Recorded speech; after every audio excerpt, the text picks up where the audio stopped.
Hello and welcome, and it is the 21st day of March 2018. My name is Derek. Welcome. Everything you do, like always, within your own risk and own reward. The dollar index, red candle down day, and it's been fighting within this 18 average back and forth. Yesterday's session, it got above the 18, showing some optimism, but today, no. And I can tell just by looking at the time in here, that's 1400 hours, which represents 2 p.m. Eastern time, 11 a.m. Pacific. And I'm thinking with the daylight savings time, it would be 14 plus 4, 1800 hours UTC. And these movements did affect the precious metals. But before we do that, it made a statement to me, the market that is, when the year ended, that this thing was ready to roll over. And after leaving this 18 average of highs last spring, coming down to this line and resisting it to such, that's technical analysis doing what it normally does. Will it come up and resist at 92? Maybe. It's going to meet up with the 18 average of highs on this time frame if it does.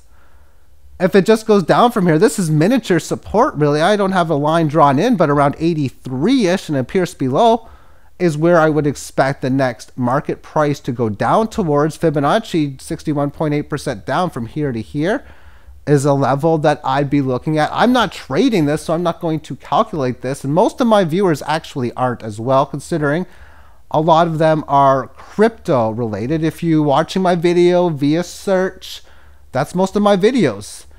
And we'll talk a little bit about that, especially when we're talking about inflation, store of value, and long-term investing. I'll be using those references, but we're mainly going over gold, mainly going over silver. Gold in at 1,331 fiat debt notes, dollars that is. Whether they're digital, there's not many of them circulating. Dollars that is, in the physical form, which are the plastic rectangles. I think they're plastic these days. They're not really paper. Cotton rectangles maybe. And some steel in your coins. Even copper you're not getting in them anymore. But we'll throw that part aside. I don't feel safe holding currency for the long term in any form, even via a banking form where I got like a crude oil ETF. And crude oil's got an interesting chart as well. So definitely warning for gas prices to be rising this year. But within this market here, I'm going to be talking a lot about this resistance that we're approaching. This is the long-term time frame. Let's first take a look at this daily. As the price action came down to a 3-time hit low at about 1306 and a slowly declining 18 average. Whenever you make a move up towards it, especially if it's a little bit above the 18 highs, then you're looking to develop an uptrend, either from a downtrend you're in, a sideways trend, or you're in an uptrend that's corrected back. So in a situation like that, and gold hasn't had that in a while, I don't think. Yeah, so here's a spot where you're leaving the 18 average on August the 9th, 2017 in an uptrend. So anytime you leave the 18 highs, you're looking to make a nice move higher, regardless of the trend that you're in. So it's always, always, always going to be holding this key point. If you can stay above the 18 lows or extend the gains a little bit, that's an instant move to make this start to rise. Whatever key levels of resistance there were, I can just quickly see that around 1325 would be pretty much where the 18 lows, and holding those is a big improvement. But when you get well above it, you can start to see, okay, trends changing, 18 averages rising. How do you play it? Because if you're looking on, let's say right after Christmas last year, for it to come back to the band, by the time it came back to the 18 average of lows, it already rallied from like 1278 to a retracement at 1332, and that's, well, of course, where it stands now. But when it comes down to it within the weekly chart, the price action within these key lows going back to last December, of 2 years ago rather, that's at 1122. It went below the 18 average of lows in July. It quickly thereafter made a break of a new leg higher. And then it had another move below the 18 average. But this time all it's done is match the previous high. Although technically it broke it, but not really. But it really matched the 2016 summer highs. But this correctionary phase has been more productive than the previous ones, as it has been holding this 18 average of low. So we've had the gain today. Again, if it can hold those areas and get up above this point here, that's going to create what would be a very bullish setup when we see how large this level of resistance that we're facing with. So when we look at this on a monthly chart, this all started at the 1428 level back in March of, no, it's not March. I'm looking at the 3 on the 2013. Back in August of 2013. There was only one leg lower from the gold fall. That was the October, well, it wasn't the top of the in here, but it was close enough. It was the only leg lower just from October 2012 down to December 2015. Going from about 1,800 down to 1,000 and change. We've been making higher lows. The 18 average is rising, albeit marginally. Price action for the last, now this is the third month it's staying above the 18 highs. So there's a lot of good optimism for myself to think that it's almost ready to break this first level of resistance at around 1360. And the next one at 1428 is where you would expect it to get to probably fast, like within almost a day or two. And a move from 1375, a little under, to a little over 1425 is about 60 bucks. And that's only about a 4% move. So gold on a good day could have that happen, and on a good 2 or 3 day span could even have it happen. But basically what I'm thinking is when it's ready to break around 1375, that there's going to be majorly nice upside moves that would be noticeable on the shorter term time frames like the daily chart. And the overall point of view on this is just small resistance here. I would expect 1600 to be maybe a little bit more noticeable. But when the overall trend is at this kind of move where it has went straight up when it last had its bull market from 2001 through 2012, about 11 years, 12 years, and it just pretty much went straight up like this. It did so the same way in the 70s as well. So when it's done this correction, and the correction has been over a half a decade now, well, I guess from 2016 at, yeah, about a half a decade, that this thing could do, again, a lot of the same things. When we look at the rate of ascent too, this is what's, to me, worth noticing. You got this rate of ascent. And what I want to do is I know it's hard to see this line, but actually if I throw it away the price, you can see.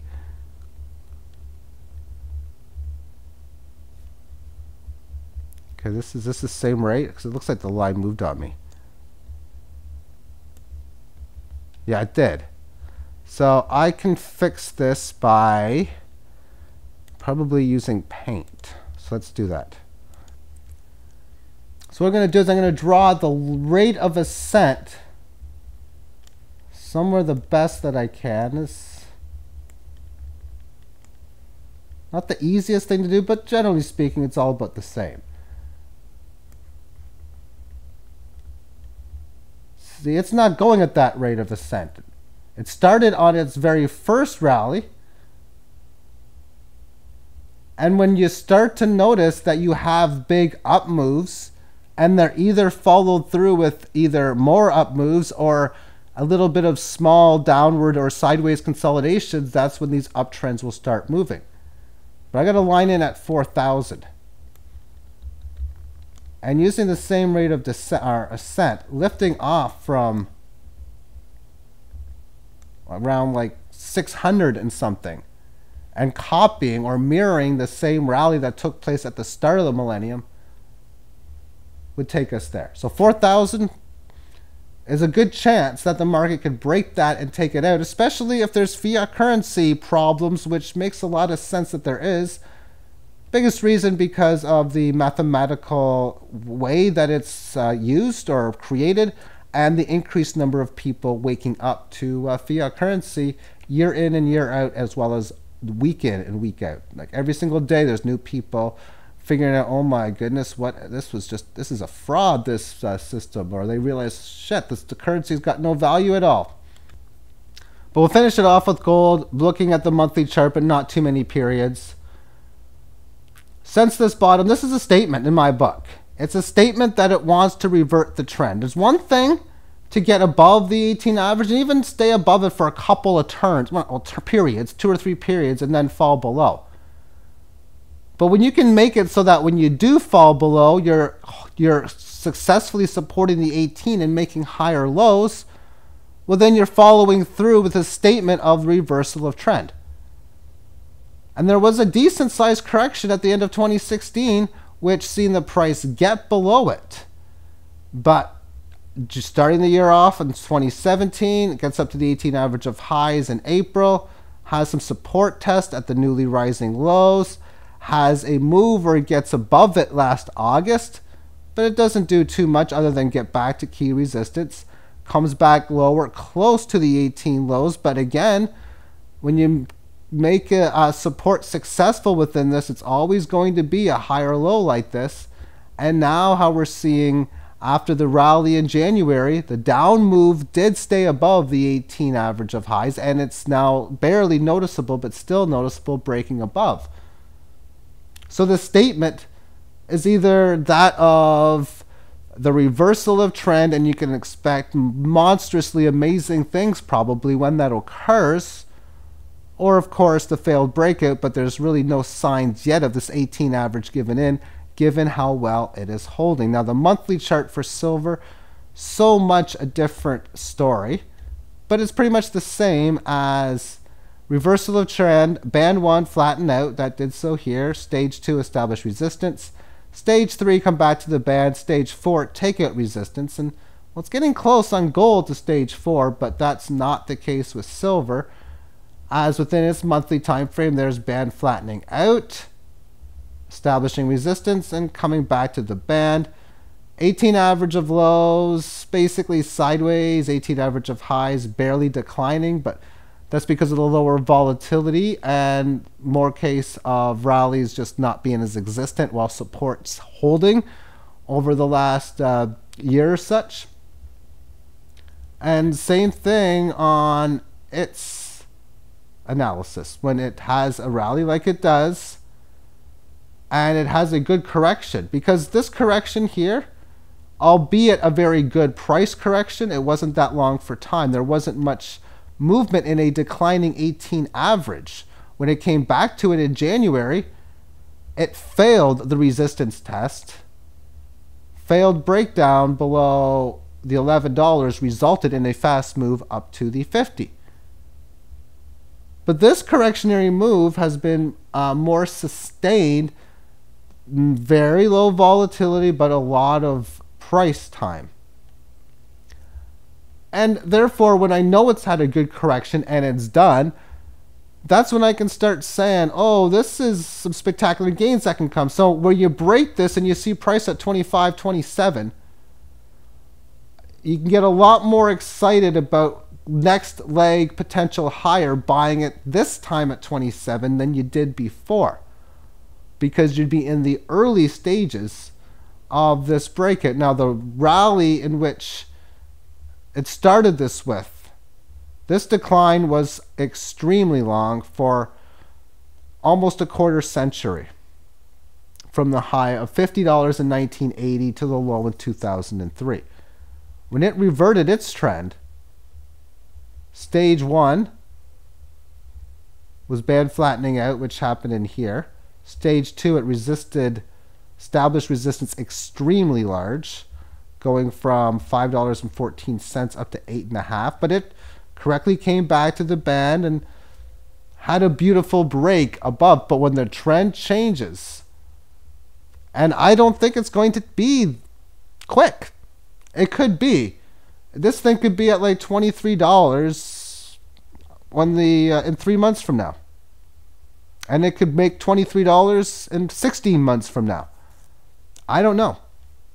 But this, with gold being a very good runner-up, is the only asset that I can think of that I can actually buy, actually hold, and it's still to have the value in 10 years, 25 years, and so on. And when I say have value, that means on a tangible level and for a decent amount amongst its value percentage.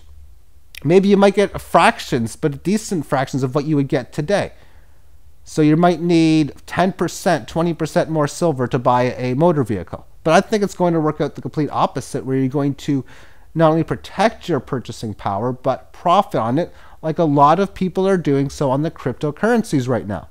Now with cryptocurrencies, this has been an incredible way for me to accumulate more silver, because it's relatively easy for me to turn cryptos. It's actually extremely easy to turn cryptos into physical metal.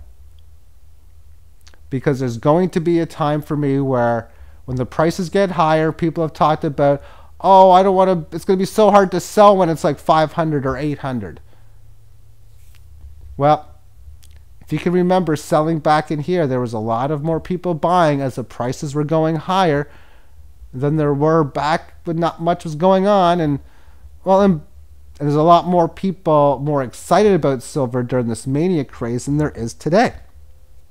When you're in a bull market, then you can expect the masses at a higher percentage than today to actually want it, thus being easy to sell. And if you're holding a physical commodity like myself, it's good to have strategies in place for how you want to sell. I've never had to do so, thankfully, but you can just realize different ways. Who do you know within your persons of friends and people that you're associated with?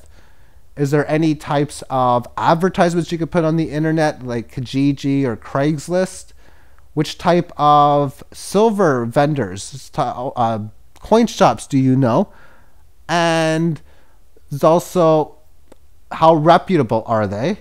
Because if you can go into these dealers as a, I'm not going to say as a professional, but showing some smarts, dressed well, and then there's a good chance that if they are real honest people, they'll give you what they consider that of a fair price. It's going to be better than the scammers would give you.